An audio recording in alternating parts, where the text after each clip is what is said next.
അതുകൊണ്ട് ഞാൻ നിങ്ങളോട് വളരെ വിനയത്തോടെ അപേക്ഷിക്കുകയാണ്, ഒരു കാരണവശാലും ദൈവത്തിനോട് എതിർത്ത് ഒരു വാക്കും പറയരുത്. ഇൻ കേസ് അങ്ങനെ പറഞ്ഞാൽ പോലും സോറി പറയണം. എന്താ കാര്യത്തിൽ അമ്മ ഒരിക്കൽ ഈശോയോട് ചോദിച്ചായിരുന്നു, ഈശോ നീ എന്തിനാ ഞങ്ങളോട് ഇങ്ങനെ ചെയ്തത്? കാര്യം കാണാതെ പോയില്ലേ. അപ്പോൾ ദേവാലയത്തിൽ പോയി ഒരു ദിവസത്തിന് ശേഷമല്ലേ അമ്മ കണ്ടുമുട്ടിയത്. അപ്പോൾ അമ്മയ്ക്ക് ഭയങ്കര വിഷമമായി. ഒരു സോറി പോലും പറയാതെ ഈശോ ഇവിടെ തങ്ങിയില്ലേ. അങ്ങനെ ആദ്യമായിട്ട് ചെയ്യണതാ. അതുകൊണ്ട് അമ്മയ്ക്ക് ഭയങ്കര വിഷമമായി. ഒന്നാമത് കാശും കയ്യിലില്ല, തിരിച്ചു പോകാനുള്ള കാശും കൊണ്ടാണ്, മിനിമം കാശും കൊണ്ടല്ലേ ഈ കാർപ്പൻ്ററിൻ്റെ വൈഫ് വരണത്. അങ്ങേരെ ഉടിയും കൊട്ടുപൊടിയും എടുത്തിട്ടല്ലേ കഞ്ഞി വെച്ച് പോണത്. അതിൻ്റെ അകത്തുനിന്ന് ബാക്കിയുള്ള നക്കാപ്പിച്ച കാഴ്ച പിടിച്ച് വെച്ചിട്ടാണല്ലോ ഒരു കൊല്ലം കഴിയുമ്പോൾ പള്ളി കൂശി പൊട്ടിച്ച് പള്ളി വന്നത്. എന്നിട്ട് ഇപ്പോൾ ഇരട്ടിപ്പണിയായില്ലേ. ആലപ്പുഴയിൽ നിന്ന് തൃശ്ശൂർ വരെയുള്ള യാത്ര ഉണ്ട്. തൃശ്ശൂർ എത്തിയിട്ട് ഈശോ അവിടെ നിന്ന് അമ്മ എറണാകുളത്ത് എത്തിയപ്പോഴാണ് അറിയണത് ഈശോ ഇവിടെ ഇല്ലെന്ന്. പിന്നെ തിരിച്ചു പോയി. അപ്പോൾ അങ്ങോട്ടും ഇങ്ങോട്ടും ഇരട്ടി യാത്രയായി. അപ്പോൾ ഈശോ അമ്മ ചോദിക്കും, എന്താ ഈശോ ഇങ്ങനെ ഞങ്ങളോട് ചെയ്തത്? നിൻ്റെ അപ്പ എന്തുമാത്രം വിഷമിക്കണമെന്നറിയാവോ? ഞങ്ങൾ എന്തുമാത്രം വിഷമിച്ചെന്നറിയാം. അപ്പോൾ ഈശോ എന്ന് പറയും, എന്താ കാര്യം? ചില കാര്യങ്ങൾക്ക് ദൈവത്തിന് നമ്മളോട് പറയാൻ പറ്റത്തില്ല. സ്വന്തം മകനാണെങ്കിലും പറയാൻ പറ്റത്തില്ല. അപ്പോൾ ചില കാര്യം ദൈവം നമ്മളോട് പറയത്തില്ല. എന്തുകൊണ്ട് അങ്ങനെ ചെയ്തെന്ന് നിങ്ങൾ ചോദിക്കരുത്. കാര്യം ഈശോയ്ക്ക് വേണമെങ്കിൽ സോറി പറയാമായിരുന്നു, പറഞ്ഞില്ല. എന്നിട്ടെന്താ പറഞ്ഞത്? നിങ്ങളറിയണം. എന്തറിയണം? ദൈവഹിതം നിങ്ങളറിയാൻ ബാധ്യസ്ഥയാണ്. ഞാൻ എൻ്റെ പിതാവിൻ്റെ കാര്യത്തിൽ ആകേണ്ടവനാണെന്ന് നിങ്ങൾക്ക് അറിയില്ലേ എന്ന് വെച്ച് കഴിഞ്ഞാൽ, നിങ്ങൾ ഉടമ്പടി എടുത്ത് ദൈവത്തിൻ്റെ അമ്മയുടെ അപ്പൻ്റെ വചനത്തിൻ്റെ നടപ്പിൽ വരുത്തുന്ന ആൾക്കാരായിട്ട് ഉയരുമ്പോൾ ചില കാര്യങ്ങൾ ദൈവഹിതത്തിന് വിടണമെന്ന് നിങ്ങൾക്കറിയണം. അതുകൊണ്ട് ചില കാര്യങ്ങൾ ദൈവം നിങ്ങൾക്ക് ചെയ്തു തരാത്തത് എന്താണെന്ന് നിങ്ങൾ ദൈവത്തോട് ചോദിക്കരുത്. അമ്മ പക്ഷേ ചോദിച്ചു കഴിഞ്ഞപ്പോൾ അമ്മയ്ക്ക് മനസ്സിലായി അങ്ങനെ ചോദിക്കേണ്ടിയില്ലായിരുന്നെന്ന്. വീട്ടിൽ വന്നപ്പോൾ എന്ത് ചെയ്ത്? ഹൃദയത്തിൽ സംഗ്രഹിച്ചു. അതിന് മറുപടി ചോദിച്ചില്ല. നീ എന്താ എന്നോട് അങ്ങനെ ചോദിച്ചത് അവിടെ വെച്ച്? നിൻ്റെ നീ പറയാതെ നിൻ്റെ ഹിതം നീയല്ലേ ദൈവം? ഞാൻ നിന്നെ പെറ്റെടുക്കാൻ വേണ്ടി ദൈവം എന്നെ ഉപകരണമാക്കിയല്ലേ? നിനക്കൊരു വാക്കിന് പറഞ്ഞാൽ കുഴപ്പമൊന്നുമില്ല. ഞാനല്ല അങ്ങനെ ഒന്നും ചോദിച്ചില്ല. ഈശോയോട് വീട്ടിൽ വന്ന് തർക്കുത്തരം പറയാൻ അമ്മ തയ്യാറായില്ല. അതിന് പകരം എന്താ ചെയ്തത്? അവളെ ഹൃദയത്തിൽ സംഗ്രഹിച്ചു. ചില കാര്യങ്ങൾ ദൈവത്തിന് നമ്മളോട് പറയാൻ പറ്റത്തില്ല, നമ്മൾക്ക് ഹൃദയത്തിൽ സംഗ്രഹിക്കാൻ പറ്റത്തേ ഉള്ളൂ. അതാണ് നിൻ്റെ അന്നന്ന് വേണ്ട ആഹാരം, അതാണ് ദൈവഹിതം, അതാണ് നിൻ്റെ നല്ല ആത്മാവിലേക്ക് നീ സഞ്ചരിച്ചെത്തുന്നതിൻ്റെ സൂചന. കൈയടിക്കട്ടെ.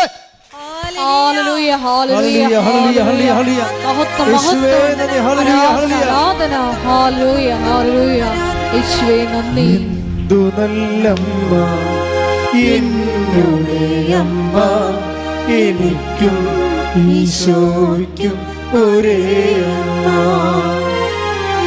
എന്തു നല്ലമ്മ എന്നുടെ അമ്മ, എനിക്കും ഈശോയ്ക്കും ഒരേ അമ്മ.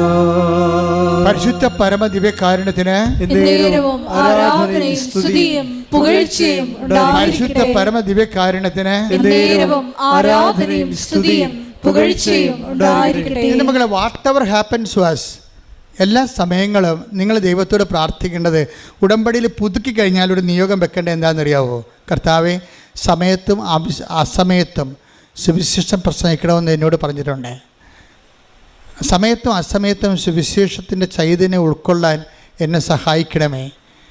ടേക്ക് ദ ബെഡ് ഫോർ സമയത്തും അസമയത്തും സുവിശേഷം പ്രസംഗിക്കുക. ശ്രുതികട hallelujah hallelujah hallelujah hallelujah hallelujah. യേശുവേ നന്ദി. Hallelujah hallelujah hallelujah hallelujah hallelujah. യേശുവേ ആരാധന ആരാധന ആരാധന. യേശുവേ നന്ദി. മഹത്വം മഹത്വം മഹത്വം. Hallelujah hallelujah. 2 തിമോത്തിയോസ് 4:2. 2 തിമോത്തിയോസ് 4:2. വചനം പ്രസംഗിക്കുക. വചനം പ്രസംഗിക്കുക. സാഹചര്യങ്ങൾ അനുകൂലമാണെങ്കിലും അല്ലെങ്കിലും ജാഗരൂകതയോടെ വർത്തിക്കുക. മേ ബി, അതായത് നമ്മളെ സംബന്ധിച്ചിടത്തോളം ഉടമ്പടി എടുത്തു കഴിഞ്ഞാൽ പിന്നെ നമ്മുടെ ഓപ്ഷൻ എന്ന് പറയുന്നത് വചന കൈമാറ്റമാണ്. ചിലപ്പോൾ അനുകൂല സാഹചര്യം വരും, ചിലപ്പോൾ പ്രതികൂല സാഹചര്യം വരും. നിങ്ങൾക്ക് സുവിശേഷത്തിനൊരു നിലപാടുണ്ട്. ഇപ്പം സുവിശേഷം ഏക കൊടുക്കുക, സാഹചര്യം അനുകൂലമാണെങ്കിലും അല്ലെങ്കിലും. അതുപോലെ തന്നെയാണ് സുവിശേഷത്തിന് സാക്ഷ്യമാകുക, സാഹചര്യം അനുകൂലമാണെങ്കിലും അല്ലെങ്കിലും ഒന്ന് പറഞ്ഞ് സുവിശേഷത്തിന് സാക്ഷ്യമാവുക. സുവിശേഷത്തിന് സാക്ഷ്യമാവുക. സാഹചര്യം അനുകൂലമാണെങ്കിലും അല്ലെങ്കിലും ഇതിന് രണ്ടിനും ആത്മീയമായിട്ട് ഒരേ വാല്യൂ ആണ്. അനുകൂല സാഹചര്യത്തിൽ നീ സുവിശേഷത്തിന് സാക്ഷിയാകണതിനും 10 മാർക്കുണ്ട്. പ്രതികൂല സാഹചര്യത്തിൽ നീ സുവിശേഷ സാക്ഷിയാകണതിന് ചിലപ്പോൾ 15 മാർക്ക് കിട്ടുമെന്ന് വരും. അപ്പോൾ സാഹചര്യത്തെ സംബന്ധിച്ചിടത്തോളം നല്ല പ്രധാനപ്പെട്ട സാഹചര്യം എന്ത് സംഭവിക്കാം. ചിലപ്പോൾ നീ ഒരു ഭർത്താവ് മരിച്ച വിധവയായിരിക്കാം.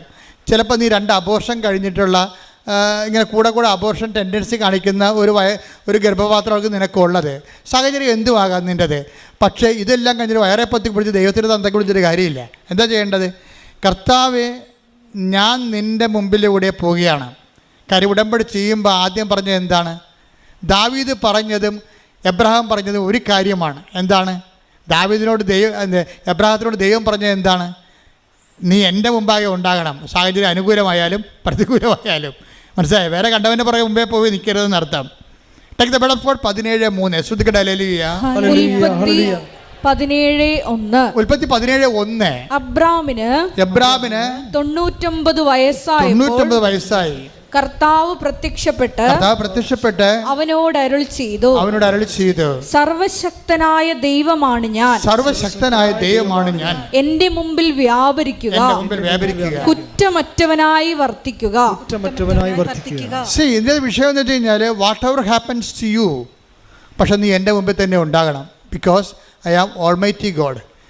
ഞാൻ ദൈവമാണെന്നല്ല പറഞ്ഞത്. എന്താ കാര്യം? സർവശക്തനാണ്. നിൻ്റെ സാഹചര്യത്തെ എന്ത് വേണമെങ്കിലും അങ്ങോട്ടും ഇങ്ങോട്ടും ചേഞ്ച് ചെയ്യാൻ I can do it. So എൻ്റെ മുമ്പിൽ തന്നെ നീ ഉണ്ടാകണം. എന്ന് വെച്ചാൽ നമ്മുടെ സാഹചര്യം അനുകൂലമായാലും പ്രതികൂലമായാലും നമ്മൾ ദൈവത്തിൻ്റെ തിരുസന്നിധി ഉണ്ടാകണം.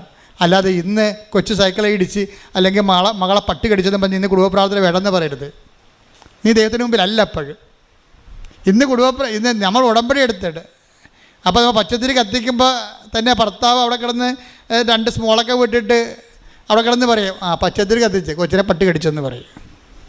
ആ ഭ്രാന്തൻ എന്തെങ്കിലും പറയട്ടെ, you don't mind about it. കാരണം നിന്നോട് എന്താ പറഞ്ഞിരിക്കണത്? നീ സാഹചര്യം അനുകൂലമായാലും എന്താണ്? നീ എൻ്റെ മുമ്പിൽ തന്നെ ഉണ്ടാകണം. അപ്പം നീ പ്രാർത്ഥിക്കണത് എന്താണ്? പ്രാർത്ഥിച്ചേ, കർത്താവേ, ഉടമ്പടി പ്രകാരം എന്റെ സാഹചര്യം പ്രതികൂലമായാലും ഉൽപ്പത്തി 17:1 അനുസരിച്ചുകൊണ്ട് നിന്റെ മുമ്പിൽ തന്നെ ഉണ്ടാകാൻ എന്നെ അഭിഷേകം ചെയ്യണം.